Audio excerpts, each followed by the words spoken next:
Hi guys, welcome to my another vlog. So firstly ready হয়ে আমরা শালিকে চলে আসি ব্রেকফাস্ট করতে অ্যান্ড ব্রেকফাস্টটা খুবই ইয়ামি ছিল। দেন ফাইনালি আমরা হাঁটতে হাঁটতে চলে আসলাম কলাতলি বিচে অ্যান্ড আজকে আমাদের সবার থিম ছিল ব্ল্যাক কালার। সো আমরা সবাই ব্ল্যাক টি শার্ট পরি অ্যান্ড অনেক কষ্ট করে বালিগুলো ক্রস করে আমরা ফাইনালি একদম সমুদ্রের পাড়ে চলে আসলাম। এসেই দেখি যে সমুদ্রে আজকে অনেক বড় বড় ঢেউ দিচ্ছিল আর চারপাশে অনেক ভিড়ও ছিল।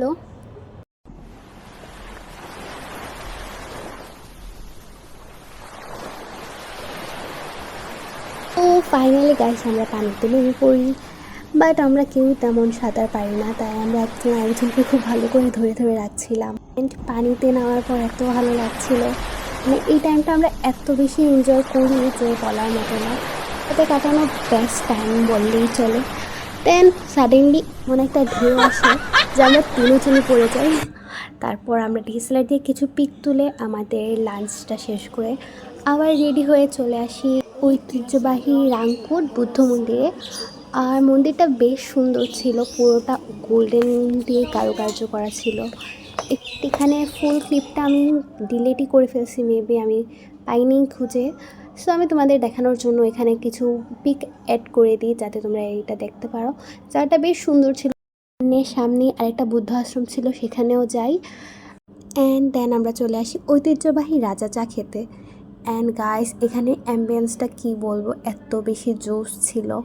মানে ইনি কোন রাজা আমার মাথা তো এটাই ঢুকতেছিল না, মানে এই রাজা কি চা বানাতো কি জানি।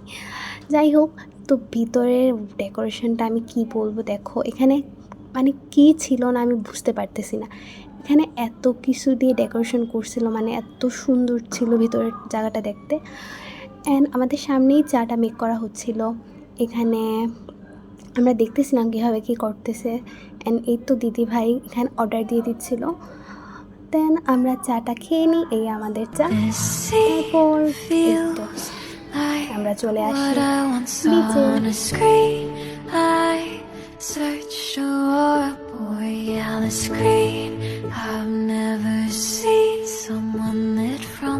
অ্যান্ড বিচের সামনে অনেকগুলো এরকম স্টল নিয়ে বসে থাকে। সো এখানে কুটিনাটি সব ধরনের কসমেটিক্সই ছিল। আমরা এখান থেকে কিছু কেনাকাটা করে তারপর চলে আসি এই দোকানটাতে। আর এখানে সব হোম ডেকোরেশন আইটেমস ছিল। এখান থেকে আমরা অনেকগুলো শোপিস কিনি, যেহেতু কক্সবাজার এসেছি এগুলো তো স্মৃতি হিসাবে নিতেই হয়। তারপর চলে আসি আমরা বৈশাখী রেস্টুরেন্টে। অ্যান্ড এটা তো সুন্দর ছিল, একদম গ্রিনারি, একটা ন্যাচারাল ফিল দিচ্ছিল। এটা একদমই ফটোজেনিক প্লেস, মানে খুবই সুন্দর করে ডেকোরেশন করা ছিল। এখানেও বেশ ভিড় ছিল। সো আমরা কিছু সময় ওয়েট করে আমাদের রাতের ডিনারটা এখানেই কমপ্লিট করি। So thank you guys for watching this video. এতটুকু ছিল, টাটা গাইস।